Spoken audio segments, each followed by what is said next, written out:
নিযুক্তিৰ সমগ্ৰ প্ৰক্ৰিয়াটোক ৰাজনীতিৰ পৰা মুক্ত কৰি স্বচ্ছ আৰু মেধাৱী শিক্ষক নিযুক্তিৰে অসমৰ শিক্ষা জগতৰ এটা ৰূপান্তৰৰ যাত্ৰা আৰম্ভ হৈছিল। এই ৰূপান্তৰৰ যাত্ৰাক আমি আৰু এখোজ আগুৱাই দিছিলোঁ 2017 চনত, যেতিয়া প্ৰথমবাৰৰ বাবে গুণগতাক অৰ্থাৎ কোৱালিটিক এপ্ৰিচিয়েট কৰিবলৈ বা গুণগত মানদণ্ডক আমি উৎসাহিত কৰিবলৈ গুণোৎসৱৰ ধাৰণাটো অসমৰ জনসাধাৰণৰ মাজলৈ আমি লৈ আহিছিলোঁ।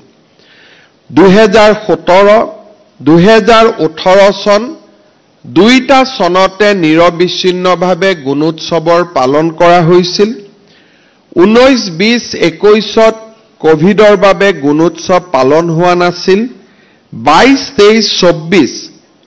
এই তিনিওটা বৰ্ষতে গুণোৎসৱ পালন কৰাৰ পিছত গুণোৎসৱেও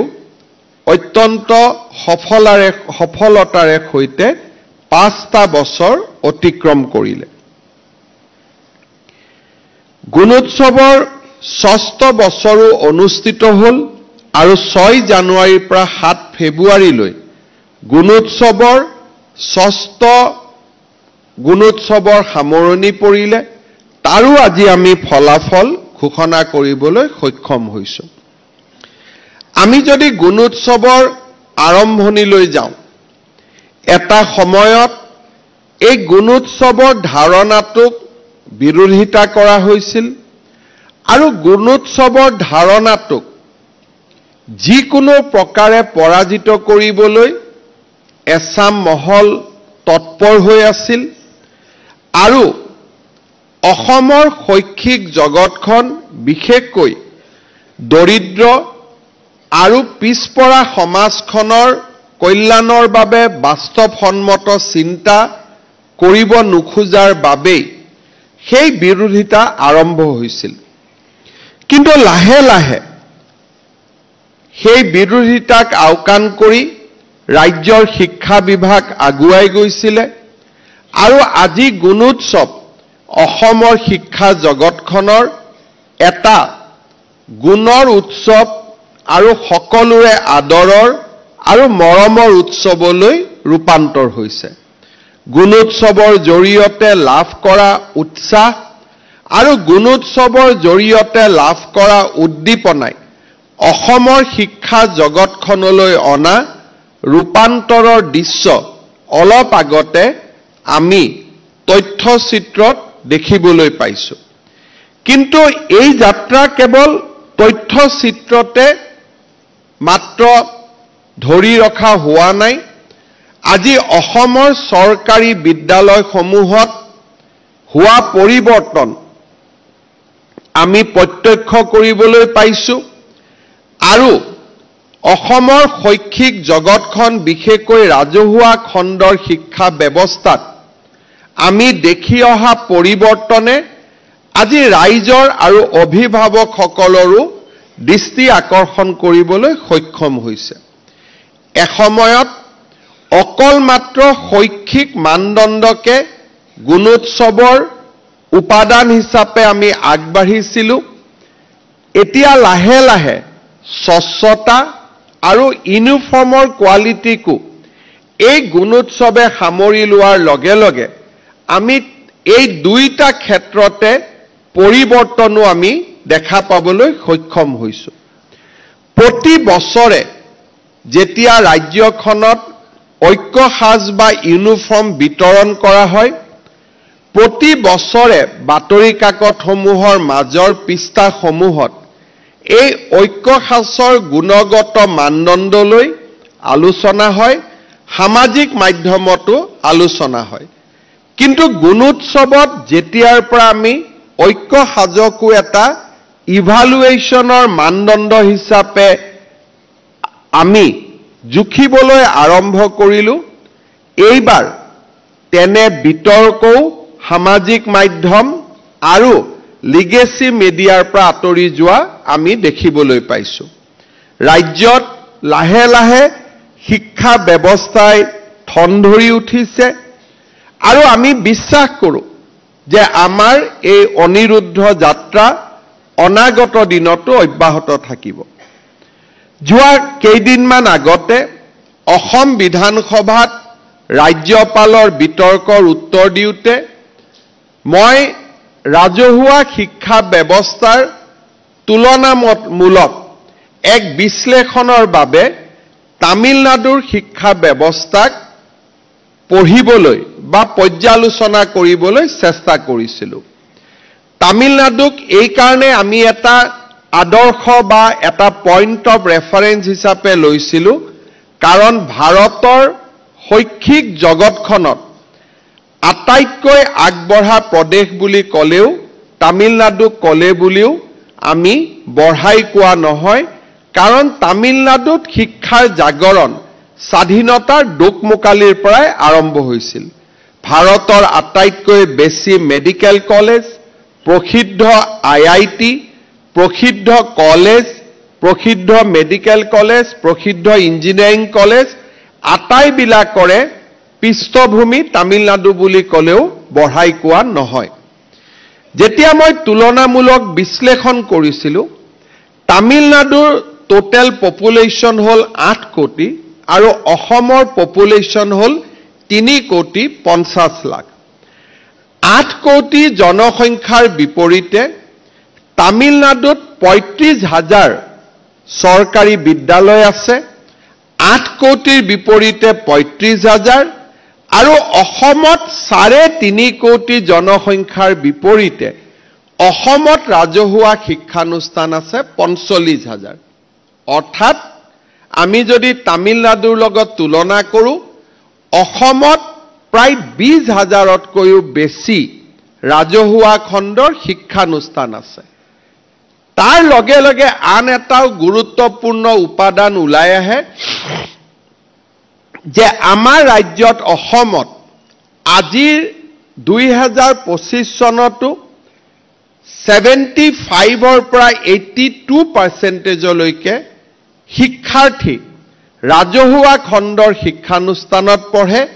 আৰু তামিলনাডুত ৰাজহুৱা খণ্ডৰ শিক্ষানুষ্ঠানত 35% ষ্টুডেণ্ট পঢ়ে। অৰ্থাৎ 65% ষ্টুডেণ্ট ব্যক্তিগত খণ্ডৰ বিদ্যালয়ত পঢ়ে আৰু অসমত 20% ষ্টুডেণ্ট ব্যক্তিগত খণ্ডৰ বিদ্যালয়ত পঢ়ে। ইয়াক যদি আমি ডিডাক্ট কৰোঁ দুটা কথা স্পষ্ট হৈ পৰে যে আসাম গভৰ্ণমেণ্ট ইনভেষ্টমেণ্ট অসমত শিক্ষা ব্যৱস্থাত বিনিয়োগ যদি পাৰ ষ্টুডেণ্ট আমি বিনিয়োগ ক্যালকুলেট কৰোঁ তামিলনাডুৰ পাৰ ষ্টুডেণ্ট বিনিয়োগতকৈ আমি যথেষ্ট আগত। টোটেল ষ্টুডেণ্ট ইনটেক ছাত্ৰ ছাত্ৰীৰ সংখ্যা গভৰ্ণমেণ্ট স্কুল বা প্ৰভিন্সিয়েল স্কুলত তামিলনাডুতকৈ আমি এতিয়াও বহু আগত আছো, যথেষ্ট আগত আছো আৰু নাম্বাৰ অফ স্কুল আমি যথেষ্ট আগত আছো আৰু এই গোটেই কেইটা দিশ যদি আমি চাবলৈ যাওঁ অসম চৰকাৰৰ কমিটমেণ্ট ৰাজহুৱা শিক্ষা ব্যৱস্থাৰ প্ৰতি আমাৰ কমিটমেণ্ট আজিও দেশৰ ভিতৰতে প্ৰথম শ্ৰেণীৰ ৰাজ্যবিলাকৰ ভিতৰত আমি থিয় হৈ আছো আৰু সেয়েহে মই নিশ্চিতভাৱে ক'ব পাৰোঁ যে আমাৰ ৰাজহুৱা খণ্ডৰ শিক্ষানুষ্ঠানবিলাকৰ ভৱিষ্যত অত্যন্ত উজ্জ্বল আৰু অনাগত দিনত আজিতকৈও ই অধিক উজ্জ্বল হ'ব তাক আমি নিশ্চিতভাৱে আশা কৰিব পাৰোঁ। গুণোৎসৱৰ যদি আমি ফলাফললৈ চাওঁ মোৰ আশা বা এক্সপেক্টেশ্যন ৰাজনীতি কৰা ব্যক্তিৰ নহয়, ই হাৰ্ড ফেক্টছ বা সত্যৰ ওপৰত প্ৰতিষ্ঠিত বা তথ্যৰ ওপৰত প্ৰতিষ্ঠিত এটা বক্তব্য। 2017 চনত A গ্ৰেড গুণোৎসৱত লাভ কৰা শিক্ষানুষ্ঠান আছিল 6,307খন। 2025ত A গ্ৰেড পোৱা স্কুলৰ সংখ্যা বৃদ্ধি হৈছে 13,300খন। অৰ্থাৎ 5 বছৰৰ ভিতৰত A গ্ৰেড পোৱা স্কুলৰ সংখ্যা 100% বৃদ্ধি পাবলৈ সক্ষম হৈছে। ই এটা ডাঙৰ এচিভমেন্ট যে 100% স্কুল A+ গ্ৰেড 2017 পিছত A+ পোৱা স্কুলৰ সংখ্যা 100% ইনক্ৰিজ হৈছে। ঠিক তেনেকে আমি যদি A গ্ৰেড পোৱা স্কুলৰ সংখ্যা চাওঁ, স্বাভাৱিকতে A+ যেতিয়া বাঢ়ি যাব, A গ্ৰেড ইমান বাঢ়িব নোৱাৰে, কিন্তু A গ্ৰেডতো 2017 চনৰ পৰিৱৰ্তে 12,927ৰ পৰিৱৰ্তে 2025ত ই 13,952লৈ বৃদ্ধি পাইছে। অৰ্থাৎ A আৰু A+ যদি আমি যোগ কৰি দিওঁ, আজি অসমৰ 26,000 বিদ্যালয় উন্নত গুণগত মানদণ্ডলৈ ৰূপান্তৰ হৈছে। 26,000 স্কুল। ই এটা সামান্য কৃতিত্ব নহয়, ই এক অসাধাৰণ কৃতিত্ব, আৰু এই অসাধাৰণ কৃতিত্বৰ বাবে মই ৰাজ্যৰ শিক্ষক সমাজলৈ অভিনন্দন জনাইছো, আৰু প্ৰতিগৰাকীকে মই মোৰ অন্তৰৰ গভীৰতম কোণৰ পৰা ধন্যবাদ জনাইছো। B গ্ৰেড পোৱা স্কুলৰ সংখ্যা দ্ৰুত গতিত হ্ৰাস পাইছে। 2017 চনত 13,636খন স্কুলে C গ্ৰেড পাইছিলে, আৰু D গ্ৰেড 7,000খন স্কুলে লাভ কৰিবলৈ সক্ষম হৈছিল। B grade 13,000, C grade 9,163, D grade 7,105। আপোনালোকে জানি অত্যন্ত আনন্দিত হ'ব যে 2025 চনত B গ্ৰেড পোৱা স্কুলৰ সংখ্যা 13,000ৰ পৰা 4,000লৈকে কমি আহিছে। C গ্ৰেড পোৱা স্কুলৰ সংখ্যা 9,000ৰ পৰা মাত্ৰ 800খনলৈ পৰিৱৰ্তন হৈছে, আৰু D গ্ৰেড পোৱা স্কুলৰ সংখ্যা 7,000ৰ পৰা মাত্ৰ 218ত পৰিণত হৈছে। অৰ্থাৎ ই ৰাজ্যখনৰ শৈক্ষিক ব্যৱস্থাৰ যি ৰূপান্তৰৰ যাত্ৰা আছিল, সেই ৰূপান্তৰৰ যাত্ৰা আজি স্পষ্টভাৱে পৰিলক্ষিত হৈছে, আৰু গুণোৎসৱৰ এই উৎসৱে এই সম্ভাৱনাক আজি আমাৰ সন্মুখলৈকে লৈ আহিছে। যোৱা কেইটামান দিনত শিৱসাগৰৰ পৰা নলবাৰীলৈ আমাৰ ৰাজহুৱা খণ্ডৰ শিক্ষানুষ্ঠানত নামভৰ্তি কৰিবলৈ মাজনিশালৈকে অভিভাৱকসকলৰ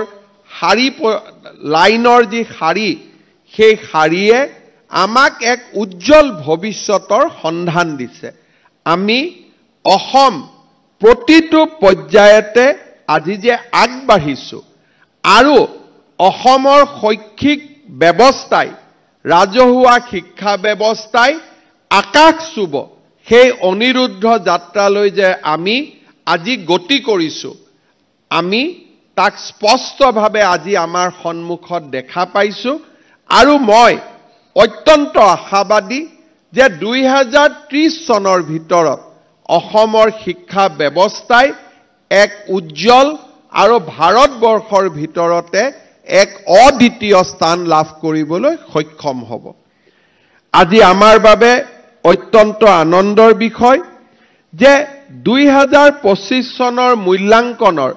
জিলাভিত্তিক ফলাফলো আজি ৰাজ্য চৰকাৰৰ শিক্ষা বিভাগে ঘোষণা কৰিছে। শিৱসাগৰ জিলাই প্ৰথম, গোলাঘাট জিলা দ্বিতীয়, আৰু ডিব্ৰুগড় জিলাই এই বছৰৰ মূল্যাংকনত 3টা স্থান, প্ৰথম, দ্বিতীয় আৰু তৃতীয় স্থান লাভ কৰিবলৈ সক্ষম হৈছে। শিৱসাগৰ জিলাৰ উপায়ুক্ত, শিৱসাগৰ জিলাৰ শিক্ষা বিষয়া, শিৱসাগৰ জিলাৰ শিক্ষক শিক্ষয়িত্ৰীসকল, ছাত্ৰ ছাত্ৰীসকলক আৰু অভিভাৱকসকলক মই অভিনন্দন জনাম যে শিৱসাগৰ জিলাই ধাৰাবাহিকভাৱে 2023, 2024 আৰু 2025 এই 3টা বৰ্ষতে গুণোৎসৱৰ মূল্যাংকনত প্ৰথম স্থান লাভ কৰিবলৈ সক্ষম হৈছে। মই পুনৰবাৰ শিৱসাগৰ জিলাবাসীক মোৰ অন্তৰৰ গভীৰতম কোণাৰ বাবে গভীৰতম কোণৰ পৰা আকৌ এবাৰ বহুত বহুত ধন্যবাদ যাচিছো। যোৱা বছৰ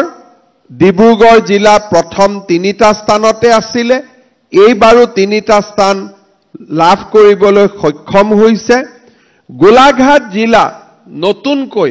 শীৰ্ষ 3খন জিলাৰ ভিতৰত স্থান লাভ কৰিবলৈ সক্ষম হৈছে। মই শিৱসাগৰ, ডিব্ৰুগড় আৰু গোলাঘাট জিলাক অভিনন্দন জ্ঞাপন কৰিছো। প্ৰধানমন্ত্ৰী নৰেন্দ্ৰ মোদী ডাঙৰীয়াই স্বচ্ছতাক এক জীৱনৰ আদৰ্শ হিচাপে গঢ়ি তুলিবলৈ ভাৰতবাসীক আহ্বান জনাইছিল। মহামানৱ মহাত্মা গান্ধীয়ে হওক বা প্ৰধানমন্ত্ৰী নৰেন্দ্ৰ মোদীয়ে হওক, দেশৰ মনীষীসকলে সদায়ে কৈ আহিছে যে স্বচ্ছতা যদি আমাৰ জীৱনৰ আদৰ্শ হৈ পৰে, তেনেহলে আমি আমাৰ জীৱনক সুন্দৰভাৱে গঢ় দিয়াত আমি এক নতুন কৃতিত্ব আহৰণ কৰিব পাৰোঁ। স্বাস্থ্যৰ পৰা পাৰিবাৰিক জীৱনলৈকে, পাৰিবাৰিক জীৱনৰ পৰা সামাজিক জীৱনলৈ স্বচ্ছতা যদি আমাৰ জীৱনৰ আদৰ্শ হৈ পৰে, ই মানুহৰ ব্যক্তিত্বত অত্যন্ত প্ৰভাৱ পৰে। মানুহৰ মন স্বচ্ছতাই সুন্দৰ কৰে। মানুহৰ মন আৰু মানুহৰ চেতনা এই দুইটাকে স্বচ্ছতাৰ আদৰ্শই যেতিয়া প্ৰভাৱিত কৰে, ব্যক্তিৰ পৰা এই আদৰ্শ সমাজলৈ ৰূপান্তৰ হয়। সমাজ সুস্থ আৰু ইতিবাচক চিন্তাৰে সমাহিত হৈ পৰে। সেয়ে স্বচ্ছতাক আমি গুণোৎসৱৰ এক আধাৰ হিচাপে নিৰ্মাণ কৰিবলৈ প্ৰচেষ্টা কৰিছিলোঁ। মই গোলাঘাট জিলা, কামৰূপ মহানগৰ জিলা আৰু যোৰহাট জিলাক অভিনন্দন জনাম স্বচ্ছতাৰ ক্ষেত্ৰত প্ৰথম 3টা স্থান অধিকাৰ কৰাৰ বাবে। অসমত এটা কথা আমি সকলোৱে অনুভৱ কৰোঁ যে আমাৰ ৰাজহুৱা খণ্ডৰ শিক্ষানুষ্ঠানসমূহত ইউনিফৰ্মে আৰু মিড ডে মিলে এটা বিশেষ ভূমিকা গ্ৰহণ কৰে। গুৱাহাটীৰ মহানগৰত আমি বাস কৰি মধ্যাহ্ন ভোজনৰ প্ৰয়োজনীয়তা মূল্যাংকন কৰাত আমি কেতিয়াও সফল হ'ব নোৱাৰোঁ। কিন্তু মধ্যাহ্ন আহাৰ আৰু ইউনিফৰ্মে আমাৰ ছাত্ৰ ছাত্ৰীসকলক বিদ্যালয়লৈ লৈ অহাত এক বিশেষ ভূমিকা পালন কৰে আৰু ই আজি বিশ্বজুৰি স্বীকৃত হৈছে আৰু এই ব্যৱস্থাই আমাৰ শিক্ষা জগতখনক সুন্দৰ কৰিছে। ছাত্ৰ ছাত্ৰীৰ মধ্যাহ্ন আহাৰ ভোজন আৰু সাজ পোছাক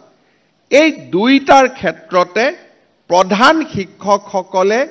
কোনো পধ্যেই কম্প্ৰমাইজ কৰাটো উচিত নহয় আৰু এনে ধৰণৰ বিতৰ্কই আমাৰ সমাজখনক কলুষিত কৰে। মই এইবাৰ অসম চৰকাৰৰ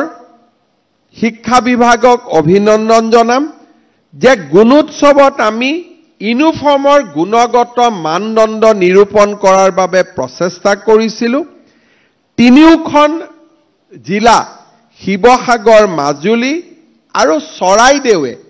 এই ইউনিফৰ্ম প্ৰদানৰ গুণগত মানদণ্ডত প্ৰথম 3টা স্থান লাভ কৰিবলৈ সক্ষম হৈছে।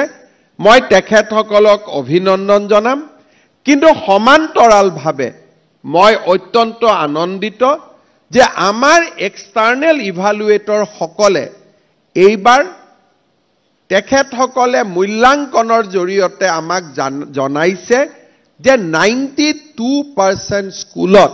ইউনিফৰ্মে অন্ততঃ এটা ষ্টেণ্ডাৰ্ড পাবলৈ সক্ষম হৈছে। মই অসম চৰকাৰৰ শিক্ষা বিভাগক আহ্বান জনাম যে অৱশিষ্ট 8% স্কুলৰ প্ৰধান শিক্ষকসকলৰ লগত কথা পাতিব লাগে, তেখেতসকলক জনাই দিব লাগে যে ইউনিফৰ্ম উন্নত হোৱা আৰু ইউনিফৰ্মৰ প্ৰতিটো টকাই ছাত্ৰ ছাত্ৰীৰ কল্যাণৰ কামত ব্যৱহাৰ হোৱাটো ৰাজ্য চৰকাৰে বিচাৰে, সমাজে বিচাৰে আৰু এই ক্ষেত্ৰত আমি নিশ্চিতভাৱে আমাৰ দায়িত্ব আমি ৰূপায়ণ কৰিব লাগিব সফলতাৰ মাজতো আৰু এটা আমাৰ কনসাৰ্ন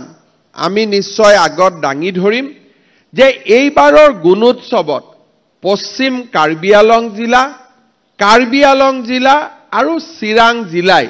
উৎকৃষ্টতম ফল দেখুৱাবলৈ সক্ষম হোৱা নাই ৰাজ্যৰ ৬ষ্ঠ অনুসূচীৰ অধীনত এই তিনিওখন জিলাৰ শৈক্ষিক ফলাফল আমাৰ বাবে অত্যন্ত চিন্তনীয় মই আশা কৰোঁ যে পশ্চিম কাৰ্বি আলং জিলা আৰু চিৰাং জিলাৰ শিক্ষক শিক্ষয়িত্ৰীসকলে অনাগত দিনত নিম্ন প্ৰদৰ্শনৰ বিষয়বিলাক নিশ্চয় তেওঁলোকে চিন্তা কৰিব আৰু সফলতাৰ উচ্চতম শিখৰত আগবাঢ়ি যাবলৈ তেওঁলোকেও তেওঁলোকৰ প্ৰচেষ্টা আগবঢ়াব মই শিক্ষা বিভাগক আহ্বান জনাম যে এই তিনিওখন জিলাতে যি ফলাফলৰ ক্ষেত্ৰত পিছ পৰি যোৱাৰ কাৰকসমূহ বিচাৰি উলিয়াই এই কাৰকসমূহ যাতে আমি নিৰাময় কৰিব পাৰোঁ তাৰ বাবে যাতে নিৰবিচ্ছিন্ন প্ৰচেষ্টা হাতত ল'ব পাৰোঁ তাৰ বাবে আমি আমাৰ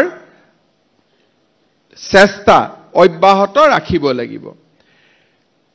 এইবাৰৰ গুণোৎসৱৰ এটা উৎকৃষ্টতম দিশ আছিলে যে প্ৰত্যেকগৰাকী ষ্টুডেণ্টৰ আমি লাৰ্নিং আউটকাম বিদ্যালয়ত গ'লে নহ'ব বিদ্যালয়ত আমি কেনেধৰণে পঢ়িব পাৰিছোঁ লাৰ্নিং আউটকামসমূহ আমি চাবৰ কাৰণেও চেষ্টা কৰিছিলোঁ আজি আমি অত্যন্ত আনন্দিত যে প্ৰথমবাৰৰ বাবে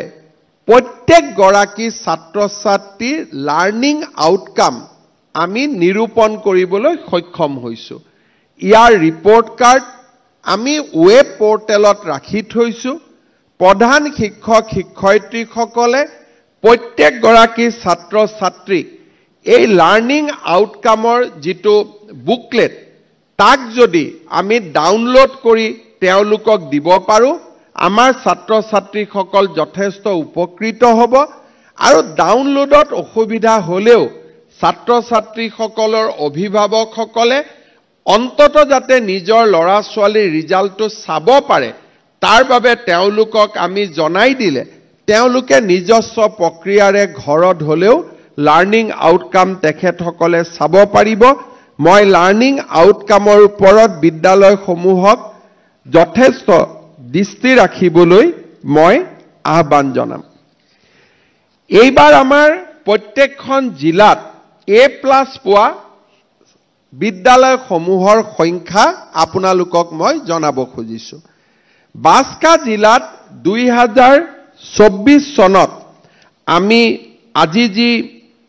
এই বিষয়ে আমি যোৱাবাৰো আলোচনা কৰিছোঁ কিন্তু 2024 চনত আজি যি আমি উদগনিমূলক সাহায্য বিতৰণ কৰিছোঁ বা প্ৰেৰণা আমি বিতৰণ কৰিছোঁ বাস্কা জিলাই 208খন বৰপেটাৰ 514খন বিশ্বনাথৰ 251খন বঙাইগাঁৱৰ 289খন কাছাৰৰ 816খন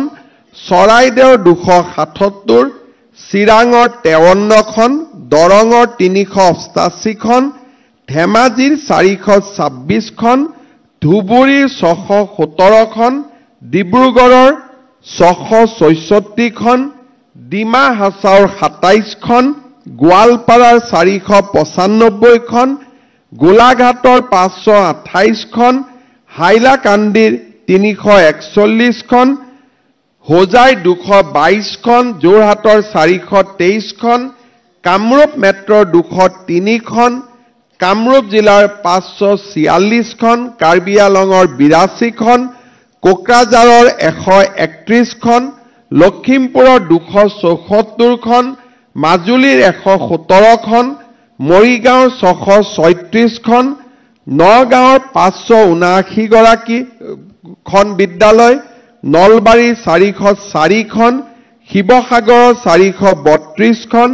শোণিতপুৰ জিলাৰ 312খন সাউথ সালমাৰাৰ 68খন, শ্ৰীভূমিৰ 511খন, তিনিচুকীয়াৰ 560খন, ওদালগুৰিৰ 160খন আৰু ৱেষ্ট কাৰ্বি আলং জিলাৰ 38খন 11,594 স্কুললৈ আমি 25,000 টকাৰ উদগনিমূলক বৃত্তি বা প্ৰেৰণা অলপ আগতে আমি বেংক যোগে ট্ৰান্সফাৰ কৰিছো। 2025 চনৰ ফলাফল আজি ঘোষণা কৰা হৈছে। স্বাভাৱিকভাৱে কিছুদিন পিছত অৰ্থাৎ এটা নিৰ্দিষ্ট সময়ত আমি 2025 চনত এই প্লাছ পোৱা বিদ্যালয়সমূহলৈও 25,000 টকাকৈ আমি আগবঢ়াম। মই আশা কৰোঁ এই 25,000 টকা পোৱা বিদ্যালয়সকলে যাতে এই টকাৰ সদ্ব্যৱহাৰ কৰে, বিশেষকৈ ইনোভেটিভ চিন্তাৰে এই টকাৰ সদ্ব্যৱহাৰ কৰিবলৈ মই আমাৰ বিদ্যালয়ৰ প্ৰধান শিক্ষক শিক্ষয়িত্ৰীক আহ্বান জনাম। আৰোহণ আঁচনি আমাৰ বাবে এটা অত্যন্ত গুৰুত্বপূৰ্ণ আঁচনি। নৱম মানৰ পৰা একাদশ শ্ৰেণীলৈ প্ৰায় 13,000 মেণ্টি আৰু 11,000 মেণ্টৰলৈ আমি আৰোহণ আঁচনি আৰম্ভ কৰিছিলোঁ। নৱম আৰু দশম শ্ৰেণীৰ 17,000 আৰোহণ আঁচনিৰ বাবে উপযুক্ত ছাত্ৰ ছাত্ৰীলৈ আমি 1,000 টকাকৈ বুক গ্ৰেণ্ট আমি দিবলৈ সক্ষম হৈছোঁ। যোৱা 3 বছৰত 7,000তকৈও অধিক আৰোহণৰ ছাত্ৰ ছাত্ৰীক গুৱাহাটীলৈ লৈ আহি বিভিন্ন উচ্চ শিক্ষা প্ৰতিষ্ঠানত 4 দিনীয়া ভ্ৰমণ কৰাবলৈ আমি সক্ষম হৈছোঁ। আজি আৰোহণক আমি আৰু এক নতুন পৰ্যায়লৈ লৈ গৈ 4,302 গৰাকী ছাত্ৰ ছাত্ৰীলৈ আমি তেওঁলোকক একোটা টেবলেট দিব কাৰণে সক্ষম হৈছোঁ, যাতে টেবলেটৰ জৰিয়তে তেওঁলোকে দীক্ষা পৰ্টেল বা খান একাডেমীৰ দৰে উন্নতমূলক শৈক্ষিক চিন্তা চৰ্চাক তেওঁলোকে পৰ্যবেক্ষণ কৰিব পাৰে আৰু ইয়াত আমি বিভিন্ন কণ্টেণ্ট আৰু ইয়াক ডাউনলোড আৰু আপলোড কৰাৰ পদ্ধতি তেওঁলোকক শিকোৱাৰ ব্যৱস্থাও আমি ইয়াত সন্নিৱিষ্ট কৰিবলৈ সক্ষম হৈছোঁ। মই আশা কৰোঁ যে এই ৰাজহুৱা খণ্ডৰ শিক্ষা অনুষ্ঠানসমূহক উন্নত মানদণ্ডলৈ লৈ যোৱাৰ বাবে আমাৰ প্ৰচেষ্টাসমূহে মই বিশ্বাস কৰোঁ 2030 চনৰ ভিতৰত অসমৰ শিক্ষা ব্যৱস্থাক ভাৰতবৰ্ষৰ ভিতৰতে এক উন্নত শিক্ষা ব্যৱস্থালৈ ৰূপান্তৰ কৰিব। দুই এটা কথা ক'ব বিচাৰিছোঁ। গুণোৎসৱৰ 6টা বছৰ সম্পূৰ্ণ হ'ল। এই বছৰটো অসমত নিৰ্বাচনৰ বছৰ হ'ব। স্বাভাৱিকভাৱে জানুৱাৰী আৰু ফেব্ৰুৱাৰী মাহত আমি গুণোৎসৱ উদযাপন কৰিব নোৱাৰিম আৰু সেইবাবে 2026 বৰ্ষৰ মাজভাগতে আমি 7ম গুণোৎসৱ আয়োজন কৰিম। যিহেতু প্ৰত্যেক বছৰে আমি এবছৰ সময় পাওঁ, এইবাৰ আমি 18 মাহ সময় পাম আৰু তাৰ কাৰণে গুণোৎসৱক আমি নতুনকৈ কেনেকৈ সজাই পৰাই তুলিব পাৰোঁ। মোৰ অনুৰোধ থাকিব যে এক্সটাৰ্নেল ইভালুৱেটৰ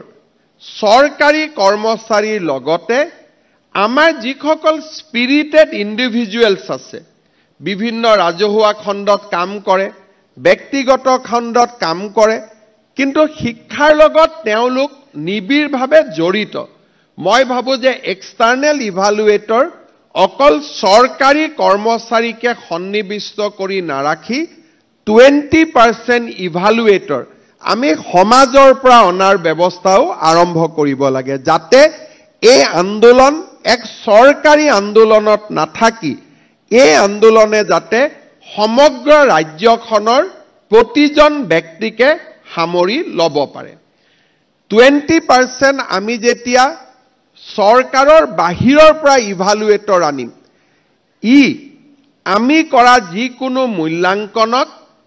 প্ৰত্যায়িত কৰিব it will be a added certification যে গুণোৎসৱ খালি এটা চৰকাৰী ব্যৱস্থাই নহয় এক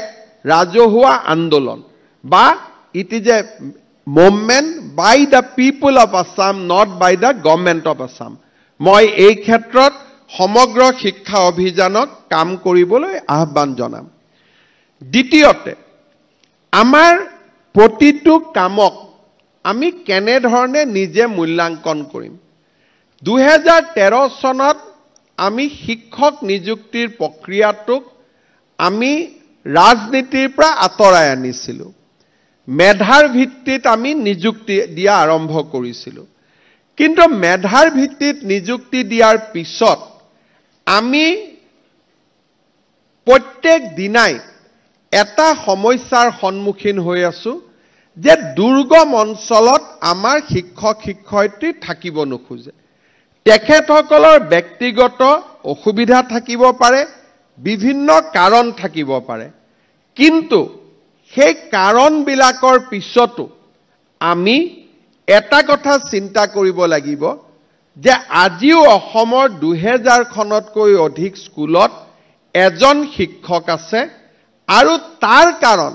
শিক্ষকৰ অভাৱ নহয় তাৰ কাৰণ হৈছে the problem of retaining the teachers কেতিয়াবা আমি যিকোনো সভালৈ গলে সাউথ সালমাৰা ধুবুৰী গোৱালপাৰা বৰপেটাত নিযুক্তি পোৱা শিক্ষক শিক্ষয়িত্ৰী সকলে তেওঁলোকৰ পিতৃ মাতৃ সকলে আমাক ৰাজনৈতিক মানসিক সামাজিক মাধ্যম হোৱাটছআপ এই গোটেইবিলাক মাধ্যমৰ জৰিয়তে হেঁচা প্ৰয়োগ কৰে যে এই বিদ্যালয়ত আমি থাকিব নোখোজো আমাক ট্ৰান্সফাৰ কৰক তেখেতসকলৰ ব্যক্তিগত অসুবিধা আমি বুজি পাওঁ কিন্তু এটা কথা আমি জানিব লাগিব যে চৰকাৰ হিচাপে সাউথ সালমাৰাটো আমি শিক্ষক দিব লাগিব ধুবুৰীটো শিক্ষক দিব লাগিব বৰপেটাটো আমি শিক্ষক দিব লাগিব আমি গোৱালপাৰাটো শিক্ষক দিব লাগিব চিৰাঙতো আমি শিক্ষক দিব লাগিব পশ্চিম কাৰ্বি আলঙতো আমি শিক্ষক দিব লাগিব কাৰ্বি পাহাৰ ডিমা হাছাওতো আমি শিক্ষক দিব লাগিব আমি দুখন অসমৰ সৃষ্টি কৰিব নোৱাৰো যে এখন অসম উন্নত হ'ব আনখন অসম পিছ পৰি থাকিব ইয়াৰ সমাধান কি হ'ব পাৰে মই শিক্ষা বিভাগক আহ্বান জনাম যে এজনীয়া শিক্ষক থকা স্কুল বিলাকক লৈ আপোনালোকে এটা বেলেগ কেডাৰ সৃষ্টি কৰক আৰু শিক্ষক নিযুক্তিৰ প্ৰক্ৰিয়াত সেই স্কুল কেইখনৰ বিপৰীতে নিযুক্তি আৰম্ভ কৰক যাতে it is not transferable for life অৰ্থাৎ যেনেকে কলেজৰ এপইণ্ট হয় Gurucharan College Cotton College Pragjyotish College Arya College Dhemaji Moridhal College তাৰ পৰা ট্ৰান্সফাৰ পোষ্টিং নহয় গতিকে জিলা পৰ্যায়ৰ শিক্ষক নিযুক্তিৰ ব্যৱস্থাটোক বদলি কৰি অন্ততঃ অসমৰ 3000 প্ৰাথমিক বিদ্যালয়ত by the name of the school আপোনালোকে এডভাৰটাইজ কৰক তেতিয়া যাৰ মনত ইচ্ছা থাকিব তেওঁলোকে গম পাব যে আমি ডিস্ট্ৰিক্টত এপ্লাই কৰা নাই আমি ষ্টেটত এপ্লাই কৰা নাই আমি অমুকখন প্ৰাথমিক বিদ্যালয়ত আবেদন কৰিছো আমি দুৰ্গম চৰৰ ভিতৰত থকা স্কুলখনত আবেদন কৰিছো তেতিয়া ডেফিনেটলি ছোৱালীজনীয়ে নিজে আবেদন নকৰিব বা সেই চৰখনৰ লৰায়ে তাত আবেদন কৰিব কাৰণ তেওঁ জানে যে এইখন গাঁৱত মই কেনেকৈ পঢ়াব পাৰিম বা এই ভিতৰুৱা পাহাৰীয়া জিলাখনত মই কেনেকৈ থাকিব পাৰিম বাকি 30000 স্কুল আজিৰ নিয়মত চলক কিন্তু 3000 খন স্কুল য'ত শিক্ষক আমি দিবৰ কাৰণে পানী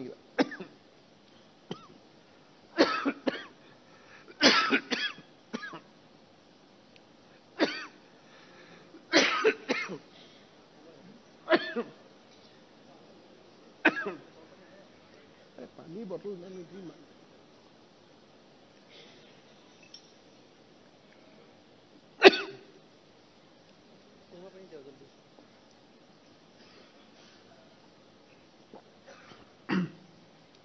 সেই 3000খন স্কুলত সেপাৰেটলি বাই ইন্ডিভিজুৱেল স্কুল আমি আবেদন কৰাব লাগে আৰু তাতে লিখি দিব লাগে যে এইটো এটা সেপাৰেট ক্যাডাৰ হয় ইয়াৰ পৰা ট্ৰান্সফাৰ পোষ্টিং কেতিয়াও কৰিব পৰা নাযাব অৰ্থাৎ ডিব্ৰুগড় জিলাৰ ষ্টুডেণ্ট এজনে সাউথ সালমাৰা স্কুল এখনত তেতিয়া নিজে আবেদন নকৰে প্ৰথমতে জিলাখনৰ নামত আবেদন কৰি ট্ৰান্সফাৰ আৰু পোষ্টিংৰ যেটো ব্যৱস্থা শিক্ষা বিভাগত লাহে লাহে নেক্সট 10 ইয়াৰ্স আমি তাক নোহোৱা কৰিব লাগে জিলাৰ পৰিৱৰ্তে স্কুলক আমি কেডাৰ বনাব লাগে আৰু লাহে লাহে স্কুলক যেতিয়া আমি কেডাৰ বনাম even in high school higher secondary school নিযুক্তিৰ প্ৰক্ৰিয়াটো টান হ'ব কম্পিউটাৰত বহুত বেছি কাম কৰিব লাগিব কিন্তু মই ভাবো যে এআই দিনত it is not a difficult job not a tough job আমি এটা অহাস 18 মাহত আপোনালোকে এটা ব্যৱস্থা কৰক যে instead of district school become দা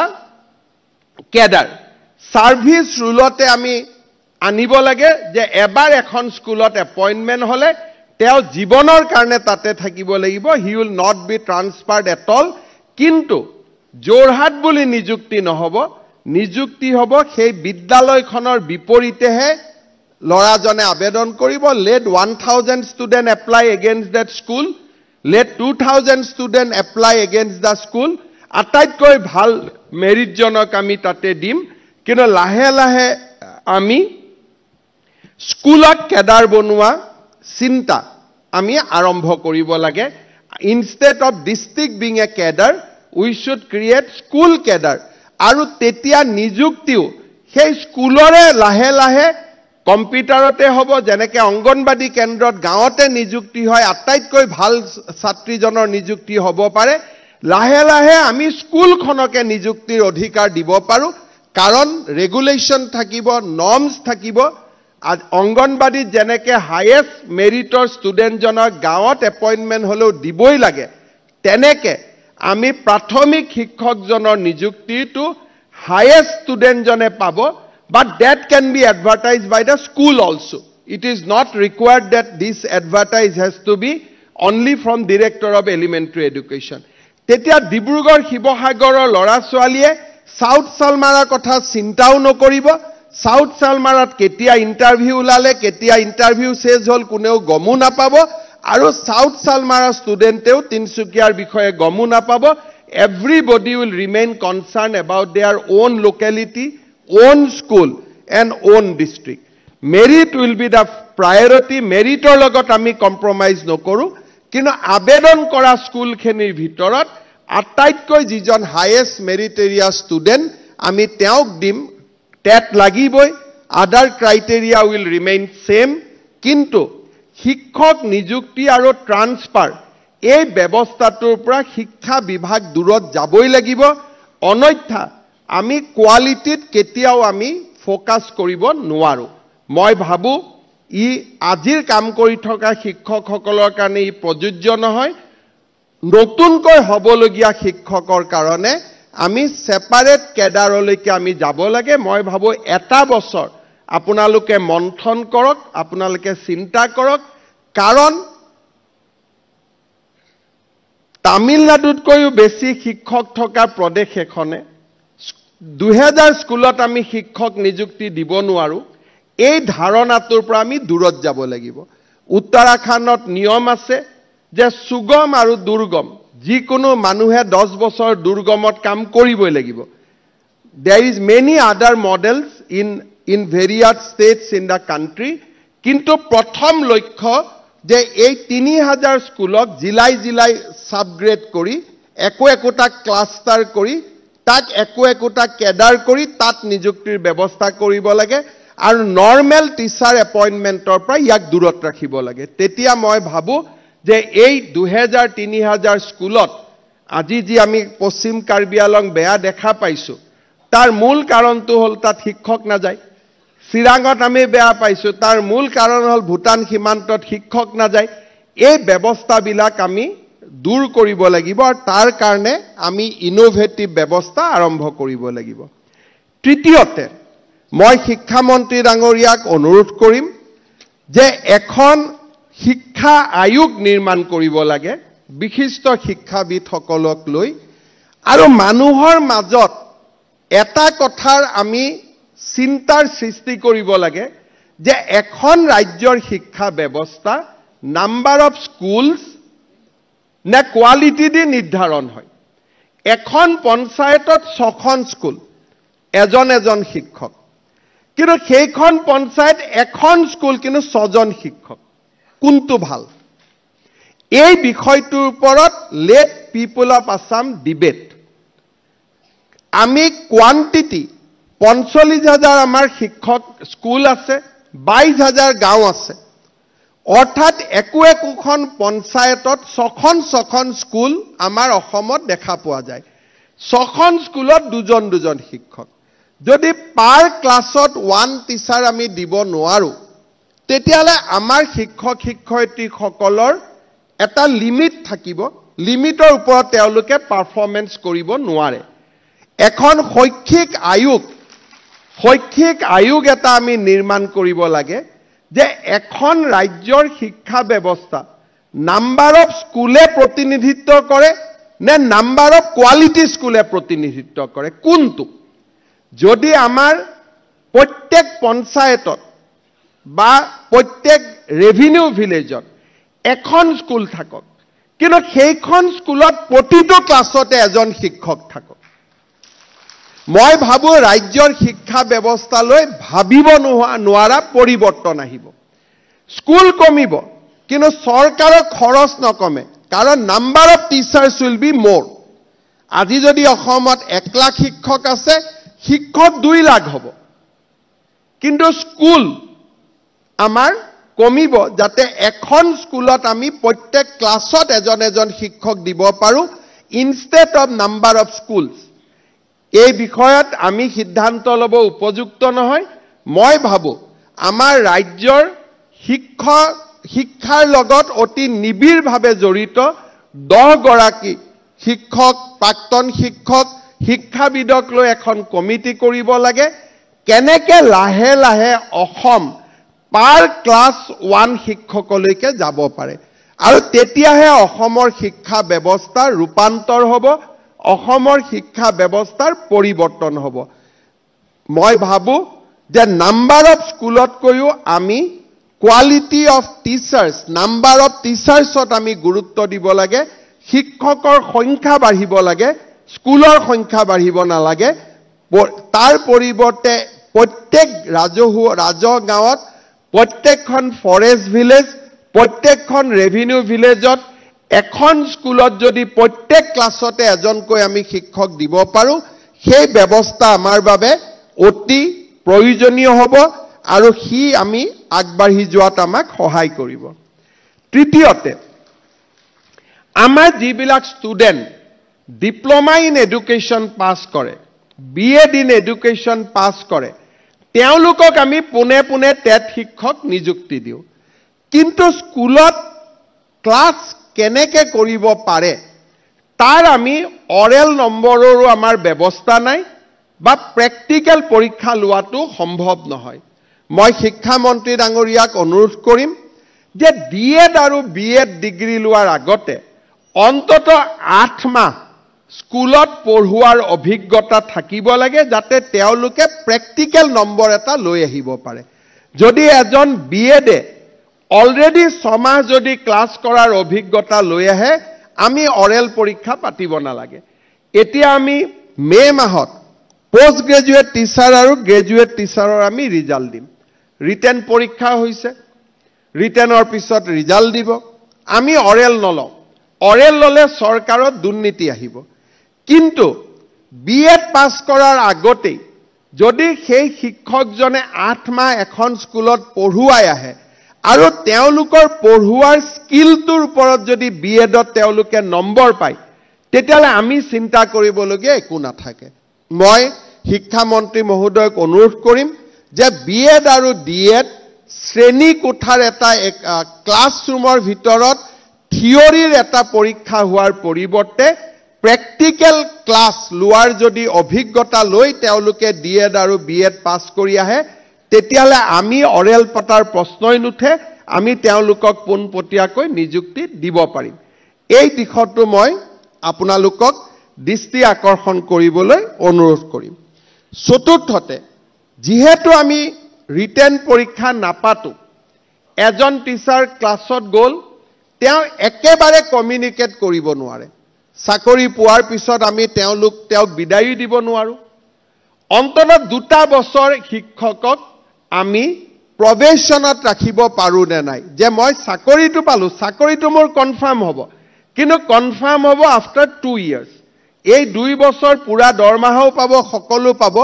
কিন্তু জুনে একেবাৰে কমিউনিকেট কৰিব নোৱাৰে তেখেতসকলে শিক্ষক হৈ থাকি ছাত্ৰ ছাত্ৰীৰ কল্যাণ কৰিব নোৱাৰে আৰু 2 বছৰলৈকে যদি আমি প্ৰবেশনত ৰাখো এজন শিক্ষকক তেওঁৰ গুণগত ৰিভিউ কৰিবলৈ আমি 2 বছৰ পিছত আমি সময় পাম মই ভাবো শিক্ষক নিযুক্তিৰ ক্ষেত্ৰতো আমি ফান্ডামেন্টাল ডিফাৰেন্স কৰাৰ বাবে চেষ্টা কৰিব লাগে মই শিক্ষা বিভাগক ধন্যবাদ জনাম যে প্ৰথমতে 150 তাৰ পিছত 100 এতিয়া 50 জন ছাত্ৰ ছাত্ৰী থকা স্কুলতো আমি এজনকৈ প্ৰধান শিক্ষক দিয়াৰ বাবে সিদ্ধান্ত লৈছো মই ভাবো যে প্ৰধান শিক্ষক এজন স্কুলত অতিকে প্ৰয়োজনীয় প্ৰধান শিক্ষকজনৰ যেটো আমি কেবিনেটত সিদ্ধান্ত লৈছো তাৰ পূৰ্ণাংগ ৰূপায়নৰ দিশত আমি খুব সোনকালে আগবাঢ়িব লাগে যাতে প্ৰত্যেক 50 ষ্টুডেন্টৰ বিপৰীতে একোজন প্ৰধান শিক্ষক থাকিব পাৰে আৰু অহা বছৰ ইয়াক মই 40 লৈকে নামাই দিবলৈ অনুৰোধ কৰিম যাতে 40 ষ্টুডেন্ট থকা শিক্ষক বিদ্যালয়টো আমি একোজন প্ৰধান শিক্ষক দিব পাৰো কাৰণ প্ৰশাসনীয় কামৰ বাবে প্ৰধান শিক্ষকজনৰ অতিকে প্ৰয়োজন পঞ্চমতে শিক্ষা বিভাগ সমতাৰ প্ৰতীক হ'ব লাগে যদি শিক্ষা বিভাগে কয় যে এসএসএ ৰেগুলাৰাইজ হোৱা শিক্ষক বেলেগ আগত থকা শিক্ষক বেলেগ তেনেকুৱা কথাবিলাক শুনিবও ভাল নালাগে কৰিবও ভাল নালাগে এবাৰ যেতিয়া গভৰ্ণমেণ্ট নিয়মীয়া শিক্ষকৰ নিযুক্তি দিলু তাৰ পিছত পাৰ্থক্য আমি ধৰি ৰাখিব নালাগে সৰ্বশিক্ষা অভিযানৰ পৰা ৰেগুলাৰাইজ হোৱা প্ৰত্যেক গৰাকী শিক্ষকৰে জ্যেষ্ঠতাৰ ভিত্তিত প্ৰধান শিক্ষক হোৱাৰ অধিকাৰ আছে আৰু সেই অধিকাৰক আমি সন্মান জনাব লাগে আৰু ট্ৰান্সফাৰ পোষ্টিংৰ ক্ষেত্ৰতো 10 বছৰৰ যেটো সমগ্ৰ শিক্ষাৰ অভিজ্ঞতা সেই অভিজ্ঞতাটোক এইবাৰো আমি কাউন্ট কৰিব লাগে কাৰণ যোৱা 10 বছৰো তেওঁলোকে চৰকাৰতে কাম কৰিছে এসএসএ মানেও চৰকাৰ আৰু নৰ্মেল স্কুল মানেও চৰকাৰ চতুৰ্থতে সমগ্ৰ শিক্ষা অভিযানত এতিয়া যিসকল শিক্ষকে কাম কৰি আছে অলপমান হক 2000-3000 শিক্ষক তেওঁলোকৰ অভিজ্ঞতা বহুত হল জ্যেষ্ঠতাৰ ভিত্তিত তেওঁলোককো প্ৰধান শিক্ষক হোৱাৰ আমি অনুমতি দিব লাগে যাতে তেখেতসকলেও প্ৰধান শিক্ষক হ'ব পাৰে মোটামুটি মই এইটো কথাই কম যে শিক্ষা বিভাগত শিক্ষকসকলক ডিসক্ৰিমিনেশ্যন নকৰি ইকুৱেলিটি সমতাৰ ষ্ট্ৰাকচাৰ এটা বনাওক যাতে প্ৰত্যেকজন শিক্ষকে শিক্ষা বিভাগত কাম কৰি মই এসএসএ মোৰ পোষ্টটো পাৰ্সনেল মোৰ পোষ্টটো ৰেগুলাৰাইজ এনেকুৱা শব্দবিলাকৰ যাতে শিকাৰ হ'ব নালাগে they can be a equal teacher equal contributor to the growth journey of education improvement in Assam মই এই তিনিটা দিশৰ প্ৰতিও লক্ষ্য ৰাখিবৰ বাবে শিক্ষা মন্ত্ৰী ডাঙৰীয়াক অনুৰোধ কৰিম পুনৰ এবাৰ গুণোৎসৱৰ সুন্দৰ ফলাফলৰ বাবে ৰাজ্যৰ শিক্ষা জগতখনক মই ধন্যবাদ জনাইছো আৰু মই আশা কৰো যে আমি গঠন কৰিব খোজা শিক্ষা আয়োগখনে কি ধৰণে আমি প্ৰথম শ্ৰেণীৰ পৰা 12 লৈকে শিক্ষা ব্যৱস্থাটোক এখন স্কুলত আনিব পাৰো ইন্টিগ্ৰেট কৰিব পাৰো কেনেকে আমি ক্লাছ 10 ৰ পৰা 11-12 লৈকে কোনো ষ্টুডেন্ট যাতে কলেজত যাব নোখোজি সেইখন হাই স্কুলতে পঢ়িব পাৰে তেওঁলোকৰ মিউজিক আৰু স্পৰ্টছ এই দুটাক আমি কেনেকে প্ৰেৰণা দিব পাৰো কাৰণ আমি সংগীত আৰু ক্ৰীড়াক বাদ দি সামগ্ৰিক শিক্ষা ব্যৱস্থা নিৰ্মাণ কৰিব নোৱাৰো এই গোটেইবোৰ দিশত ৰাজ্যৰ শিক্ষা আয়োগখনক অধ্যয়নৰ বাবে দায়িত্ব দিবৰ বাবে মই শিক্ষা বিভাগক আহ্বান জনাম পুনৰ এবাৰ অসমৰ শিক্ষা জগতখনক আজিৰ সুন্দৰ ফলাফলৰ বাবে ধন্যবাদ জনাই মই মোৰ বক্তব্যৰ সামৰণি মাৰিছো ধন্যবাদ।